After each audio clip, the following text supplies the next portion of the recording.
Hi friends, welcome back to our channel. ನಾನು ನಿಮ್ಮ ಅಶ್ವಿನಿ. ಎಲ್ಲರೂ ಹೇಗಿದ್ರೆ? ನಾನಂತರೂ ತುಂಬ ಚೆನ್ನಾಗಿದ್ದೀನಿ, ಹಾಗೆ ನೀವು ಕೂಡ ತುಂಬ ಚೆನ್ನಾಗಿದ್ರೆ ಅಂತ ಅನ್ಕೋತಾ ಇದ್ದೀನಿ.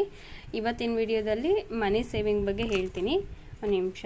ಮನಿ ಸೇವಿಂಗ್ ಅಂದರೆ ಇಲ್ಲಿ ಯಾವ ರೀತಿ ಸೇವ್ ಮಾಡ್ಬೋದು ಅಂತ ಹೇಳ್ತೀನಿ.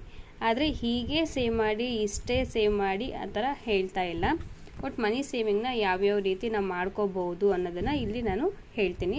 ಫಸ್ಟ್ ನಾವು ಮನಿ ಸೇವಿಂಗ್ ಮಾಡಬೇಕಾಗಿರೋದು ನಮಗೆ ಬರುವಂಥ ಒಂದು ಏನು ಬರುತ್ತೆ ಅಮೌಂಟು. ನಮ್ಮ ಇವಾಗ ಒಂದು ಕೆಲಸ ಮಾಡ್ತಾ ಇದ್ದೀವಿ ಅಂದರೆ, ಇವಾಗ ವರ್ಕ್ ಓಕೆನಾ, ಇವಾಗ ನಾವು ಕೆಲಸ ಮಾಡ್ತಾ ಇರ್ತೀವ, ಸೊ ಅಲ್ಲಿಂದ ನಮಗೆ ಬರುವಂಥ ಪೇಮೆಂಟು ಆಯಿತಾ, ಇದು ನಮ್ಮ ಪೇಮೆಂಟು.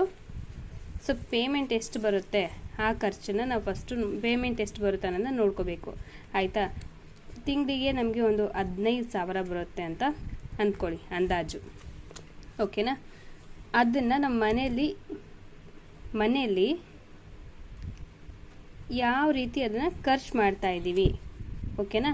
ಮನೆಯಲ್ಲಿ ನಾವು ಯಾವ ರೀತಿ ಅದನ್ನು ಖರ್ಚು ಮಾಡ್ತಾ ಇದ್ದೀವಿ ಅನ್ನೋದನ್ನ ಫಸ್ಟ್ ನೋಡ್ಕೋಬೇಕು. ಹಾಗೆ ಪ್ರತಿಯೊಂದು ಚಿಕ್ಕ ಒಂದು ಖರ್ಚಾಗಿರ್ಬೋದು, ಮನೆಯಲ್ಲಿ ನಾವು ಯಾವುದೇ ಒಂದು ಚಿಕ್ಕದಾಗಿ ನಾವು ಯಾವುದೇ ಒಂದು ಖರ್ಚು ಮಾಡಿದ್ರು ಅಥವಾ ಒಂದು 5 ರೂಪಾಯಿ ಕೊಟ್ಟು ಏನಾದರೂ ಒಂದು ಪರ್ಚೇಸ್ ಮಾಡಿದರೂ ಸಹ ಅದನ್ನು ಒಂದು ಬುಕ್ಕಲ್ಲಿ ಅದನ್ನು ನೋಟ್ ಡೌನ್ ಮಾಡ್ಕೋಬೇಕು. ಸೊ ನಾವು ತೊಗೊಂಡು ಇವಾಗ ಅಮೌಂಟ್ ನಮಗೆ ಇಷ್ಟು ಬರ್ತಾ ಇದೆ ಅಂದಮೇಲೆ ನಾವು ಯಾವ ಥರ ಖರ್ಚು ಮಾಡ್ತಾ ಇದ್ದೀವಿ ಮನೆಯಲ್ಲಿ, ಅದನ್ನು ಅಟ್ಲೀಸ್ಟು ನಾವು ಒಂದು ತಿಂಗಳಾದರೂ ನಾವು ಅದನ್ನು ಫಾಲೋ ಮಾಡಬೇಕು.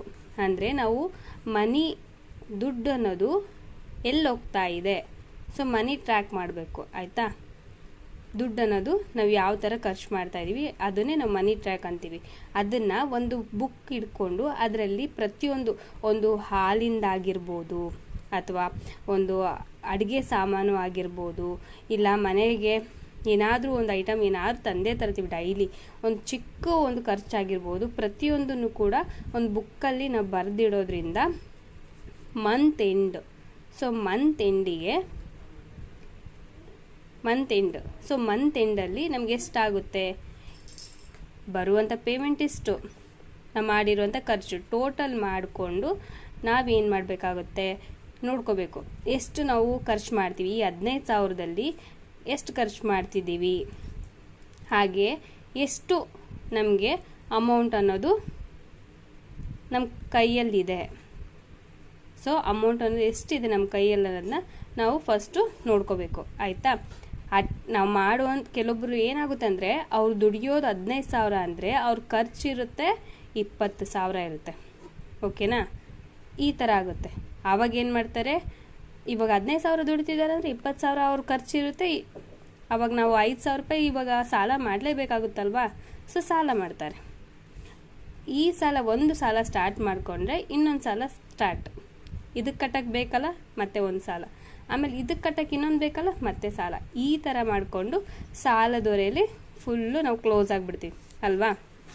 ಹಾಗಾಗಿ ಅಟ್ಲೀಸ್ಟ್ ಒಂದು ಸಲನಾದರೂ ಮಂತಲ್ಲಿ ನಾವು ಏನು ಖರ್ಚು ಮಾಡ್ತೀವಿ ಅದನ್ನು ಟ್ರ್ಯಾಕ್ ಮಾಡೋದ್ರಿಂದ ನಾವು ಎಷ್ಟು ಖರ್ಚು ಮಾಡ್ತಾ ಇದ್ದೀವಿ, ಹಾಗೆ ನಾವು ಹೇಗೆ ಅದನ್ನು ಉಳಿತಾಯ ಮಾಡಬೇಕು ಅನ್ನೋದನ್ನು ನಾವು ನೋಡ್ಕೋಬೇಕಾಗತ್ತೆ.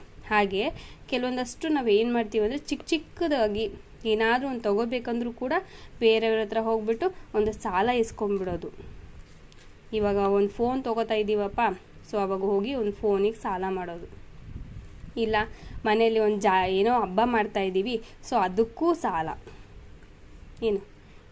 ಎಲ್ಲದಕ್ಕೂ ಸಾಲ ಮಾಡ್ಕೊತ ಹೋದರೆ ನಾವು ದುಡಿಯುವಂಥ ಅಮೌಂಟು ಕಡಿಮೆ ಆದರೆ ಕಟ್ಟುವಂಥ ಅಮೌಂಟ್ ಜಾಸ್ತಿ ಆಗುತ್ತೆ. ಹಾಗಾಗಿ ಎಷ್ಟಿದೆಯೋ ಅಷ್ಟಲ್ಲೇ ಮಾಡ್ಕೋಬೇಕು. ಈಗ ಫೋನಿಗೋಸ್ಕರನೇ ನಾವು ಸಾಲ ಮಾಡ್ಕೊಂಡು ತೊಗೊಳ್ಳೋವಂಥ ಅವಶ್ಯಕತೆ ಇಲ್ಲ. ಹಾಗೆ ಫೋನ್ ತೊಗೊಂಡಾದ್ಮೇಲೆ ಅದರಿಂದ ನಮ್ಗೆ ಯೂಸ್ ಇದೆಯಾ, ನಮ್ಗೆ ಅದರಿಂದ ಅರ್ನಿಂಗ್ಸ್ ಬರುತ್ತಾ, ಅಥವಾ ಅದರಿಂದ ನಮ್ಗೆ ಏನಾದ್ರು ಪ್ರಾಫಿಟ್ ಇದೆಯಾ, ಹಾಗಿದ್ರೆ ತೊಗೊಳೋಣ.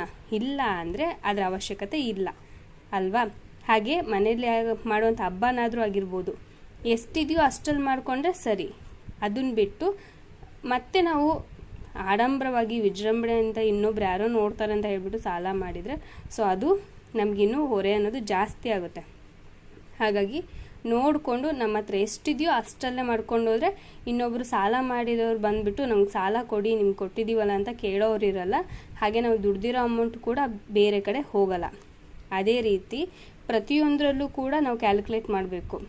ಆವಾಗಲೇ ಅಮೌಂಟ್ ಅನ್ನೋದು ನಮಗೆ ಎಲ್ಲಿ ಹೋಗುತ್ತೆ, ಎಲ್ಲಿ ಬರುತ್ತೆ, ನಾವು ಏನು ಜಾಸ್ತಿ ಖರ್ಚು ಮಾಡ್ತಾ ಇದ್ದೀವಿ ಅನ್ನೋದನ್ನ ನಾವು ಒಂದು ಚಿಕ್ಕ ಖರ್ಚಾಗಿರ್ಬೋದು, ಒಂದು 5 ರೂಪಾಯಿ ಕೊಟ್ಟು ನೀವು ಯಾವುದಾದ್ರೂ ಒಂದು ಸ್ನ್ಯಾಕ್ ತಿಂದರೂ ಕೂಡ ಬರ್ಕೊಳ್ಳಿ, ಅದನ್ನು ಒಂದು ಬುಕ್ಕಲ್ಲಿ ನೋಟ್ ಡೌನ್ ಮಾಡ್ಕೊಳ್ಳಿ ಆಯಿತಾ. ಮಾಡ್ಕೊಂಡಾದ್ಮೇಲೆ ಮಂತ್ ಎಂಡಿಂಗಲ್ಲಿ ನೋಡಿ ಯಾವುದ್ರ ಮೇಲೆ ನೀವು ಜಾಸ್ತಿ ಇನ್ವೆಸ್ಟ್ ಮಾಡ್ತಾ ಇದ್ದೀರಾ, ಸೊ ಅದರ ಅವಶ್ಯಕತೆ ಇದೆಯಾ ಅಥವಾ ಇಲ್ವಾ ಅನ್ನೋದನ್ನು ನೋಡಿಕೊಂಡು, ಅದರ ಅವಶ್ಯಕತೆ ಇಲ್ಲಾಂದರೆ ಬೇಡ, ಅದನ್ನು ಲೆಸ್ ಮಾಡಿಬಿಡಿ. ಅದರಲ್ಲೂ ಎಷ್ಟು ಉಳಿಯುತ್ತೆ ಅಮೌಂಟ್ ನೋಡಿ, ಅದಕ್ಕೆ ಎಷ್ಟು ಖರ್ಚು ಮಾಡಿದ್ದೀರಾ, ಅದೇ ಅಮೌಂಟ್ ಉಳಿದಿದ್ರೆ ಎಷ್ಟು ಆಗ್ತಾಯಿತ್ತು ನಮ್ಮ ಹತ್ರ ಸೇವಿಂಗ್ಸ್ ಅನ್ನೋದನ್ನ ನೋಡ್ಕೊಳ್ಳಿ. ಆವಾಗ ನಿಮಗೆ ಮನಿ ಸೇವಿಂಗ್ ಬಗ್ಗೆ ಸ್ವಲ್ಪ ಐಡಿಯಾ ಬರುತ್ತೆ. ಹಾಗೆ ಇನ್ನೊಂದೇನೋ ಚಿಕ್ಕ ಚಿಕ್ಕ ಒಂದು ಚೀಟಿ ಅಂತ ಎಲ್ಲ ಮಾಡ್ತಾರೆ ನೋಡಿ. ಇವಾಗ ಹೆಣ್ಮಕ್ಳೇ ಸೇರಿಕೊಂಡು ಮನೇಲೇ ಒಂದು ಪುಟ್ಟದಾಗಿ ಒಂದು 4-5 ಜನ ಇಲ್ಲ ಒಂದು 10 ಜನ ಸೇರಿಕೊಂಡು ಒಂದು ಪುಟ್ಟದಾಗಿ ಒಂದು ಚೀಟಿ ವ್ಯವಹಾರ ಮಾಡ್ತಾರೆ.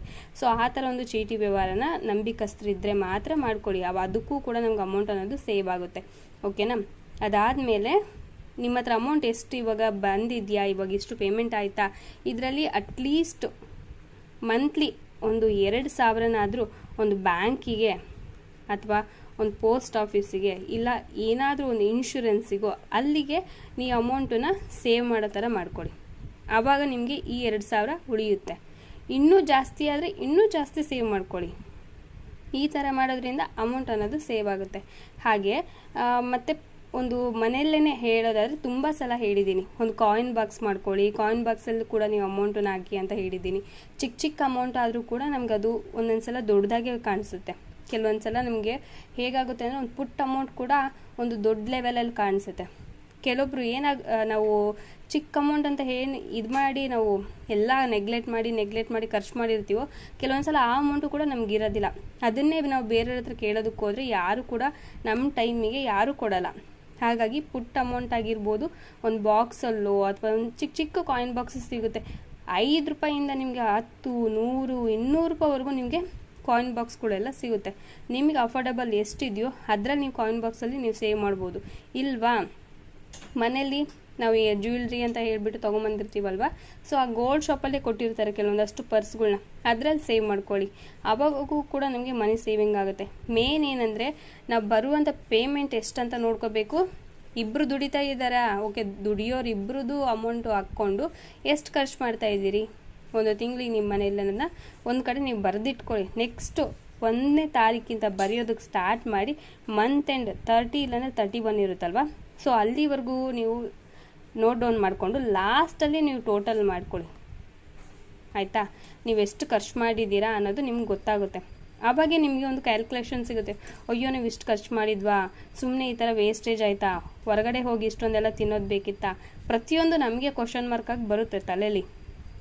ಇಲ್ಲಾಂದರೆ ಏನು ಮಾಡ್ತೀವಿ, ನಾವೇನು ನೋಟ್ ಡೌನ್ ಮಾಡ್ಕೊಂಡಿಲ್ಲಪ್ಪ ಅಂದರೆ ಸುಮ್ಮನೆ ಹಾಗೆ ಹೋಗ್ತಾನೆ ಇರುತ್ತೆ. ಬಟ್ ನಮ್ಗೆ ಗೊತ್ತೇ ಆಗೋದಿಲ್ಲ. ನೆಕ್ಸ್ಟ್ ಅಪ್ಪ ನಾವು ಇಷ್ಟೊಂದೆಲ್ಲ ದುಡಿತೀವಿ, ಆದರೂ ನಮ್ಮ ಕೈಯಲ್ಲಿ ಏನೂ ಸಿಗಲ್ವಲ್ಲ, ಏನೂ ಇರೋದಿಲ್ವಲ್ಲ ಅಂತಂದೇಳಿ ಎಷ್ಟೊಂದು ಸಲ ಅನ್ಕೋತೀವಲ್ವ. ಸೊ ಆ ಥರ ಅನ್ಕೋಬಾರ್ದು. ನಮ್ಮ ಅಮೌಂಟ್ ಎಲ್ಲೆಲ್ಲ ಹೋಗ್ತಾ ಇದೆ, ನಾವು ಏನೇನೆಲ್ಲ ಮಾಡ್ತಾಯಿದ್ದೀವಿ ಅಂತ ನಮಗೂ ಕೂಡ ಕ್ಯಾಲ್ಕುಲೇಷನ್ ಸಿಗಬೇಕಲ್ವ. ಸೊ ಕ್ಯಾಲ್ಕುಲೇಷನ್ ಸಿಕ್ಕಾದ್ಮೇಲೆ ನಾವು ಸೇವಿಂಗ್ಸ್ನ ಸ್ಟಾರ್ಟ್ ಮಾಡ್ಕೋತೀವಿ. ಇಲ್ಲಾಂದರೆ ಯಾರು ಕೂಡ ಸೇವಿಂಗ್ಸ್ನ ಸ್ಟಾರ್ಟ್ ಮಾಡ್ಕೊಳಲ್ಲ. ಹಾಗಾಗಿ ನಾನು ಇದನ್ನು ಹೇಳೋದಕ್ಕೆ ನಾನು ಬಂದಿದ್ದು. ಇಲ್ಲಾಂದರೆ ಡೈರೆಕ್ಟಾಗಿ ಇಷ್ಟು ಅಮೌಂಟನ್ನು ಇಷ್ಟಿಷ್ಟಕ್ಕೆ ಸೇವ್ ಮಾಡ್ಕೊಳ್ಳಿ, ಇಷ್ಟಾಗುತ್ತೆ ಅಂತ ಹೇಳ್ತಾ ಇದ್ದೆ. ಬಟ್ ಪ್ರತಿ ಸಲ ಅದನ್ನೇ ಹೇಳಿದ್ದೀನಿ. ಆದರೆ ಮನಿ ಸೇವಿಂಗ್ ಅನ್ನೋದು ನಮ್ಮ ಮೈಂಡಲ್ಲಿ ಬರಬೇಕಂದ್ರೆ ನಮ್ಮ ಮನಿ ಯಾವ ಥರ ಹೋಗ್ತಾ ಇದೆ ಅಂತ ನಾವು ಟ್ರ್ಯಾಕ್ ಮಾಡಬೇಕಲ್ವಾ. ಸೊ ಟ್ರ್ಯಾಕ್ ಮಾಡಿದ ಮೇಲೇ ನಮಗೆ ಮನಿ ಅನ್ನೋದು ಯಾವ ಕಡೆ ಹೋಗ್ತಾ ಇದೆ, ಎಷ್ಟು ಖರ್ಚು ಮಾಡ್ತಾ ಇದ್ದೀವಿ, ನಮ್ಗೆ ಎಷ್ಟು ಮಂತಿಗೆ ಉಳಿತಾ ಇದೆ, ಪ್ರತಿಯೊಂದು ಕೂಡ ಗೊತ್ತಾಗುತ್ತೆ. ಅದಾದಮೇಲೆ ಯಾವ್ಯಾವ ಥರ ನಾವು ಸೇವ್ ಮಾಡಬೇಕಂತನೂ ಕೂಡ ನಮ್ಮ ಮನಸ್ಸಲ್ಲೇ ಬರುತ್ತೆ, ನಮ್ಮ ಮೈಂಡಲ್ಲೇ ಬರುತ್ತೆ.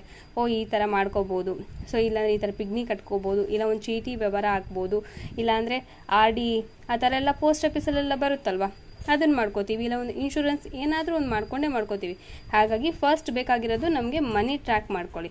ಸೊ ನೀವು ಮನಿ ಟ್ರ್ಯಾಕ್ ಮಾಡ್ಕೊಂಡಾದ್ಮೇಲೆ ಇದನ್ನು ನೋಡಿ, ಮನಿ ಸೇವಿಂಗ್ನ ನೀವೇ ಸ್ಟಾರ್ಟ್ ಮಾಡ್ಕೋತೀರಾ. ನಾನು ಹೇಳೋದೇ ಬೇಕಾಗಿಲ್ಲ, ನೀವೇ ಟ್ರೈ ಮಾಡ್ತೀರ ಮನಿ ಸೇವಿಂಗ್ ಯಾವ ಥರ ಮಾಡ್ಕೊಳೋದು. ಪ್ರತಿ 1 ರೂಪಾಯಿಗೂ ಕೂಡ ಲೆಕ್ಕ ಇಟ್ಕೊಂಡು 1 ತಿಂಗಳು ನೀವು ಕ್ಯಾಲ್ಕುಲೇಷನ್ ಹಾಕಿದ್ದೀರಿ ಅಂದರೆ ನೆಕ್ಸ್ಟ್ ಮಂತ್ ಅದೇ ಕ್ಯಾಲ್ಕುಲೇಷನ್ ಮತ್ತೆ ನೀವು ಹಾಕೋದಕ್ಕೆ ಸ್ಟಾರ್ಟ್ ಮಾಡ್ಕೋತೀರಾ. ಸೊ ಈ ಮಂತ್ ಎಷ್ಟು ಖರ್ಚು ಮಾಡಿದ್ದೀವಿ, ಹೋದ ತಿಂಗಳಿಗಿಂತ ಈ ತಿಂಗಳು ಸ್ವಲ್ಪ ಖರ್ಚು ಕಡಿಮೆ ಮಾಡೋಣ, ನಾವು ಏನೇನು ವೇಸ್ಟೇಜ್ ಖರ್ಚು ಮಾಡ್ತಾ ಇದ್ವೋ ಅದನ್ನೆಲ್ಲ ಕಡಿಮೆ ಮಾಡೋಣ ಅಂತಂದು ಹೇಳಿ ನೀವೇ ಮಾಡ್ಕೋತಾ ಹೋಗ್ತೀರಾ. ಸೊ ಅದು ಆ ಥರ ಮಾಡ್ಕೊಳ್ಳಿ. ಯಾಕಂದರೆ ಇದು ಎಲ್ರಿಗೂ ಕೂಡ ಬೇಕಾಗುತ್ತಲ್ವಾ. ಸೊ ಅಮೌಂಟ್ ಅನ್ನೋದು, ಹಣ ಅನ್ನೋದು ಎಲ್ರಿಗೂ ಇಂಪಾರ್ಟೆಂಟ್. ಸೊ ಅದನ್ನು ಹೇಗೆ ಉಳಿಸ್ಕೋಬೇಕು, ಹಾಗೆ ಹೇಗೆ ಅದನ್ನು ಖರ್ಚು ಮಾಡೋದು, ಎರಡೂ ಕೂಡ ನಮ್ಮ ಕೈಯಲ್ಲೇ ಇದೆ. ತುಂಬ ಕಷ್ಟಪಟ್ಟು ತಿಂಗಳೆಲ್ಲ ದುಡ್ದು ತೊಗೊಂಡಿರ್ತೀವಿ ಈ ಅಮೌಂಟನ್ನು, ಅದನ್ನು ಖರ್ಚು ಮಾಡೋದು ಎಷ್ಟು ಸುಲಭ ಅಲ್ವಾ. ತುಂಬ ಬೇಗ ಖರ್ಚು ಮಾಡ್ಕೋತೀವಿ. ಅದನ್ನೇ ಒಂದು ಮನಿ ಟ್ರ್ಯಾಕ್ ಮಾಡ್ಕೊಳ್ಳಿ, ನಿಮಗೆ ಗೊತ್ತಾಗುತ್ತೆ ಯಾವ ಥರ ಮನಿ ಸೇವಿಂಗ್ನ ಮಾಡೋದಂತ ಹೇಳಿ. ಸೊ ಈ ಟಿಪ್ಸ್ ನಿಮ್ಗೆ ಇಷ್ಟ ಆಗಿದ್ದರೆ ಒಂದು ಲೈಕ್ ಕೊಡಿ, ಹಾಗೆ ನಿಮ್ಮ ಫ್ರೆಂಡ್ಸ್ ಫ್ಯಾಮ್ಲಿಗೂ ಕೂಡ ಶೇರ್ ಮಾಡಿ. ಓಕೆನಾ? ಬಾಯ್.